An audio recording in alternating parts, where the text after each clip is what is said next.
غدیر خم کے موقع پر آقا علیہ الصلوۃ والسلام نے فرمایا جس کا میں مولا ہوں اس کے علی مولا ہے۔ حضرت ابو ہریرہ رضی اللہ تعالی عنہ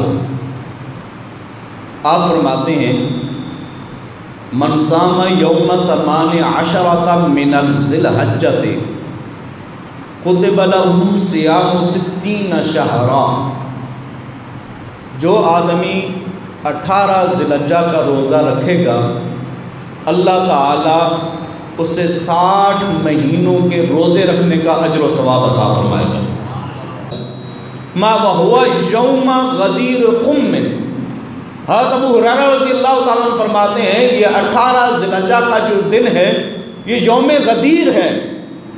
لما اخذ النبی صلی اللہ علیہ وسلم بید علی بن ابی طالب، یہ وہ غدیر کا دن ہے جس دن سرکار دو عالم صلی اللہ تعالیٰ علیہ وبارک وسلم نے حضرت علی المرتضیٰ کرم اللہ وجہ الکریم کا ہاتھ پکڑ کے فرمایا فقال الست ولی المؤمنین، آقا علیہ السلام نے پہلے سوال فرمایا کہ اے میرے غلاموں کیا میں تمام ایمان والوں کا ولی نہیں ہوں؟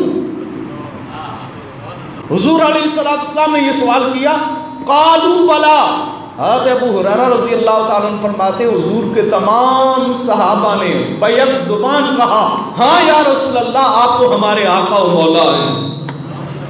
جس وقت تمام صحابہ نے یہ کہا قالوا بلا یا رسول اللہ صلی اللہ علیہ وسلم، ہاں یا رسول اللہ آپ ہم سب کے آقا و مولا ہیں۔ قال من کنت مولاہ فعلی مولا، پھر آقا نے فرمایا جس کا میں مولا ہوں اس کے علی مولا ہے، جس کا میں مولا ہوں اس کے علی مولا ہیں۔ معیار ایمان و نسب اس نے تولا، نکلا منہ سے قرآن جب بھی بولا، وہ رہبر اسلام ہے جسے آقا نے کہا من کنت مولا فعلی مولا۔ تو حضور علیہ السلام نے اس دن حضرت علی المرتضیٰ کرم اللہ وجہ الکریم کو مومنوں کا مولا قرار دیا، میں جس کا میں مولا ہوں اس کے علی مولا ہیں۔ فقال عمر بن الخطاب، سیدنا عمر فاروق رضی اللہ تعالیٰ عنہ سب سے پہلے حضرت علی المرتضیٰ کرم اللہ وجہ الکریم کو مبارکباد دیتے ہیں اور کہتے ہیں بخل لک یا ابن ابی طالب، اے ابو طالب کے شہزادے تمہیں مبارک ہو، اصبحت مولایا و مولا کل مسلم۔ کس چیز کی مبارک؟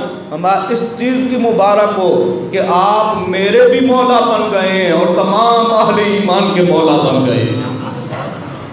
آپ میرے بھی مولا ہیں، تمام اہل ایمان کے بھی مولا ہیں۔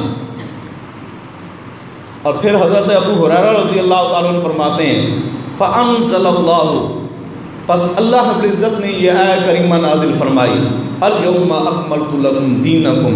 تو یہ آیہ کریمہ اس کا یہ جو شان نزول ہے یہ دوسری مرتبہ پھر یہ آیہ کریمہ نازل ہوئی۔ پہلی مرتبہ یہ حجۃ الوداع کے موقع پر نازل ہوئی جو مشہور روایات میں ملتا ہے، اور بعد میں دوبارہ یہ آیہ کریمہ نازل ہوئی۔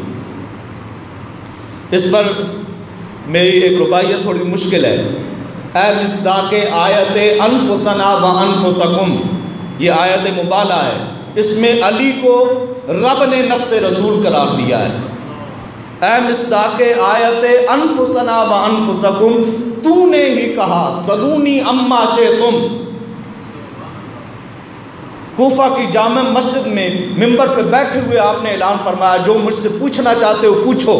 جبریل امین حاضر ہوئے، عرض کی اے علی المرتضیٰ بڑا اعلان کیا ہے، بتاؤ جبریل کہاں ہے؟